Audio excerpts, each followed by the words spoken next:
That's right. And the All Blacks do it because they get paid good money to do it. Yeah.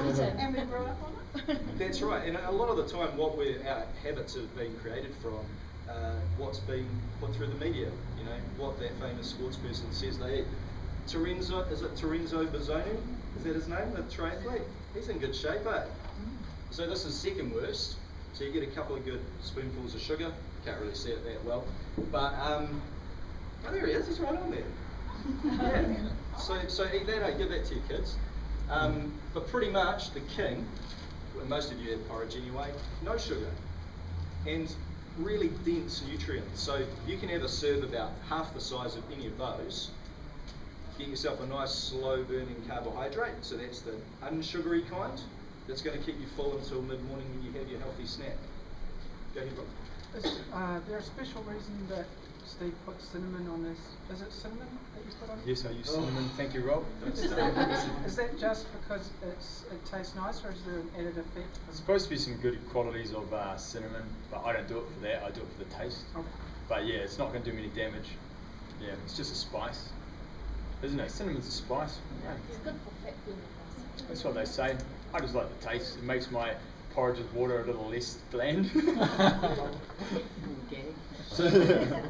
Some other typical ones, you know, muesli bars. They're quite common for, you know, morning snacks and stuff, because we think, well, it's a little more convenient. You don't have to get all your own nuts. You can just grab someone else's, put some nuts together. A block of sugar in each one. Funnily enough, the Weight Watchers, you get 2 blocks of sugar per Weight Watchers thingy. But it is low fat. Generally, flavour comes from either fat or sugar, so if they drop one out, they have to pump the other up. And cream rice. Is anyone eating a tin of cream rice? Yeah. Yeah? I love Can it you too, see that but sugar? it's Can you see my sugar demonstration? That's what's in a tin. Cans of it. Cans and cans. Yeah. Chocolate and cream. It's scary how much sugar Pretty is in massive. stuff, eh? The thing is, at a young age, you can get away with, you're not going to see the effects, the negative effects, but you've got to wonder what that's doing inside you. And when you're 30, you're not going to get away with it. It's a long way away, Ollie. Long way away. Who wants to take a guess what's better? Salmon or tuna? Salmon. Tuna. We're talking. What are you talking about? You're Oh my God, talking that's fat, I love where your head's at. It's Yeah, really that's a good question. We'll brush up on that. But no, we're just talking about quality of protein. Yep. Salmon. So fatty I hope it's tuna. You're right, Paula. The salmon has great fats in it. It also has 2 ingredients: pink salmon and some salt. Who wants to guess how many things the tuna's got in it? It's tomato and basil flavour. 12? So you could I get a was just plain giving an tuna. example of the. Yeah, I just tried to choose something that I thought people might grab for lunch, and flavoured's always better, eh? We usually grab flavoured something because plain's not that exciting, but worth thinking about. So the good fats, good protein. I mean, they're both okay protein sources, but you don't want all that extra stuff. Who wants to guess? Cannellini beans and baked beans. This is oak, but Mr. Waddy would do this. Why? Both have got sugar in them, probably. The sauce isn't it on the beans as well? That's a problem. This isn't it just cannellini Added beans salt. and brine? Good point, mate. Yeah, it's beans, water and salt, which is brine, isn't it? Sometimes I got thickener in them, though. Yeah, this one doesn't, but you know they may do. You can rinse them out. Baked beans have got 15 ingredients, so you're better to make your own baked beans. But baked beans is better than spaghetti, yeah? That's right, and this kind of comes back to the. Isn't that your client? You used to train with Erica, right? Carry on. That's right. It goes back to what Steve said. Nothing is banned and nothing is completely off limits. There's good choices and there's poor choices, and there is a real grey area between. So you've got to recognise. You should all, when you buy something, before you buy it, read and know what's in it, and then make your informed decision.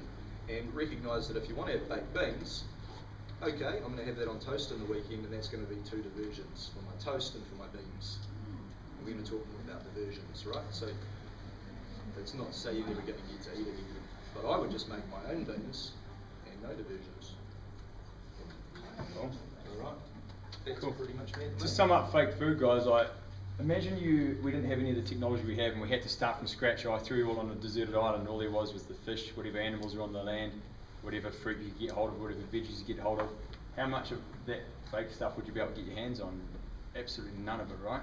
So strip it back to basics sometimes, it's just the convenience once again. If you think if you had to do it right from its real source, if we didn't have these temptations, it would be quite easy to stick to. Yeah? It's just about getting the right headset. The irony is when I was growing up, none of that existed anyway. Yeah, that's it. I mean, Wasn't around. For me was a sandwich with healthy food on it, an apple, you know, chippies and that were a rarity. And the portions are probably smaller too, right? Yeah, it's crazy. All right, diversions. Ooh, all the results room people will know all about this. For those of you that aren't members here, diversions is a word we use. That's how we measure our fake food, okay? Because we still think you have to have a bit of a life. Like, I won't lie, I'll still have chocolate and I'll still have a beer. What else do I have? I don't know. A lot of chocolate. I've got a real busy social life, it's ridiculous. A lot of coffee, I've seen. Coffee, I like coffee, yeah. Okay, so I like diversions, but we have to control it, okay? So nothing's banned, it's just all controlled. We talk about diversions, we say they're fake foods that take us off the course on our road to results. That's beautiful. We can, but this sort of got me a good mark at school, eh? But we can limit them and get right back on track. Hence the beautiful little sign there, okay? Now, when we're talking about portions of these bad foods, this is really important. Let's take, for example, who has like a Friday night pizza, or back in the day used to have pizza? Hands up. Okay, we've all eaten pizza, come on. We've all eaten pizza, right? Used to before you met me, Jan, good. Okay, now how much would you consider, because we're going to be measuring how many bad things we had and we're going to be controlling it, keeping that in mind, what would you just say, how many slices of pizza would you say is a diversion? One. Who said 8? Was it Ollie? Ollie to the back of the class. Right. I agree, 1. Roughly, everyone put your hand out? Palm your hand roughly, yeah? I know that's heartbreaking, isn't it? My hands are too small, my hands. Okay, but I mean, roughly, okay, roughly. Now, here's how we work it at Results Room. We believe in a thing called sweaty sessions when you exercise. If you sweat for more than, if you do any exercise where you sweat for more than half an hour or more, we count that as a sweaty session. If you do 1 sweaty session, you're allowed 1 diversion. So most people, we try and get to push for 4 sweaty sessions a week. That means you're allowed 4 diversions. Now, a lot of people that I used to train in the past, I used to make mistakes with this. I'd say, oh, you just had a pizza, and I'd count that as 1 mistake. They had a pizza. You know what I mean? Like, and you have 4 of those in a week, you're in trouble. So the portions go with the hand. It's quite heartbreaking, you know, like 1 diversion down. Okay?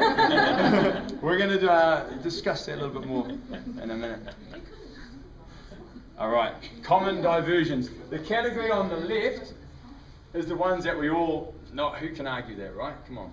Lollies, chocolate, savouries, chippies, takeaways, alcohol, fizzy drink, including diet. Why am I including diet Coke, for example? More than 1 ingredient. It's not very good for men's sperm. Excuse me. If you want to make babies, you're not supposed to drink. Guys, diet, notes. anything. No. Thank you for that, Paula. Come back to you about that one later. These are fizzy drinks. It's just got a little awkward. It's just got what's that, sorry? More than 1 ingredient was the answer I was looking for. Thank you. It's more than 1 ingredient. It doesn't stick to our principles. Does that include dark chocolate? Really, really dark chocolate? We're going to go into that, but thank you, Rob. Dark chocolate, I'd say for the sake of this, we still treat it as a, I would say 1 square, or the second square would be a diversion, because you still got to limit how much you have. But good, thank you, Rob. Next column is cereals, wraps, breads. These are ones that people used to debate all the time. Fake, fake, fake, fake. Skip meals is a biggie.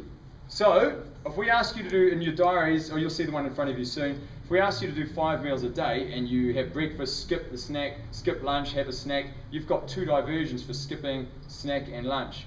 So there's nothing worse. The reason we try and get you to eat is to boost that metabolism, get it going. So we want to eat often. Okay, if you skip meals, it's going to go against that. So we're going to punish you for it. So what's worse? Losing a diversion over skipping a meal or missing out on that glorious chocolate bar that you wanted to eat. I know which one. I'd rather have that chocolate bar. So don't skip meals is the moral of the story. More than 2 coffees per day. I just got to challenge that. You're going to challenge that? Okay, okay. Maybe just black coffee. Oh, what's that, sorry? Black coffee. Oh no, what we're going to do with here's our rule, here's our general results room on coffee. We say it's generally for people that have milk in their coffees, we say the third coffee becomes a diversion. I have 10 a day. Oh, good Lord.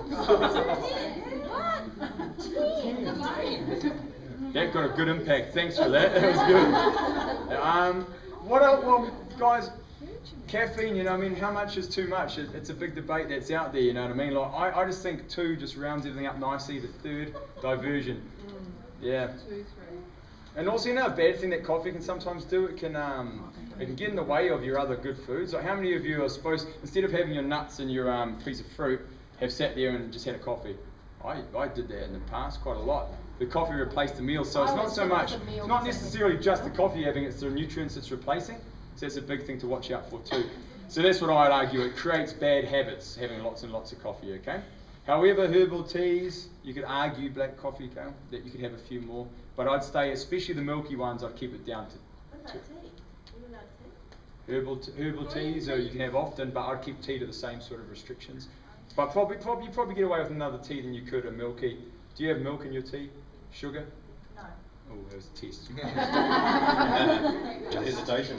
Hesitation. Yes? But why is rice?